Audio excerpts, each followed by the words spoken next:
الاهلي والزمالك رفضوا رفض تام ان هم يكملوا الكاس بالمواعيد المعلنه. انا النهارده العصر طلعت عملت فيديو وقلت ان الاهلي رفض وان الفرق الثانيه كانت موافقه، لان كانش الزمالك لسه طلع قرار والاتحاد المصري طلع بيانه بان الفرق كلها كانت موجوده باستثناء النادي الاهلي، وقالوا ان الاهلي بس هو اللي رفض وكل الانديه وافقت. فطلعت عملت فيديو بناء على ده. دلوقتي الزمالك طلع قرار تاريخي ان هو هيرفض المشاركه في الكاس.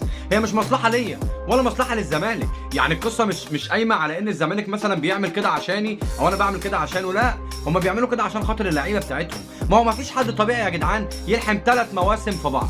ما انا دلوقتي كزمالك او كاهلي انا مش هينفع الحم 3 مواسم في بعض، ما انا عندي لعيبه لازم ترتاح، ما اللعيبه دي مش مكسب. بس انا اكتر حاجه مفرحاني ان انا زي ما بطلع انتقد نادي الزمالك لازم دلوقتي لما يعمل حاجه صح اطلع اشيد بيه.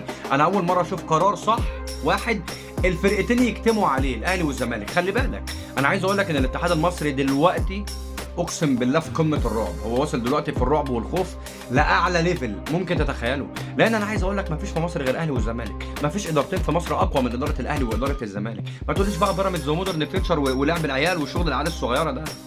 الاهلي والزمالك ممكن يوقفوا كوره في مصر اصلا، دوري وكاس ممكن يوقفوا كوره في مصر حرفيا، لان قيمه الدوري او قيمه الكوره في مصر من غير الاهلي والزمالك بلا قيمه، بصرف النظر عن ان الزمالك بعيد عني دلوقتي في المنافسه او كل، ولكن اسم الزمالك يعني انا شهاده لله من كاهلاوي، اسم الزمالك لوحده يكفي ان هو ياثر على الكره او على الاتحاد المصري بنسبه 30 40%، وانا الباقي مفيش مشكله حتى لو ده 50 وده 50.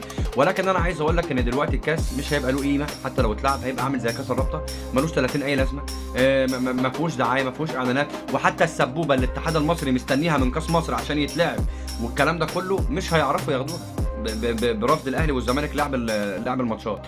فانا شايف ان ده قرار تاريخي الاهلي والزمالك يستحقوا عليهم ان هم يتقال لهم شابوه. فاللي موافق على القرار ده يكتب في الكومنت.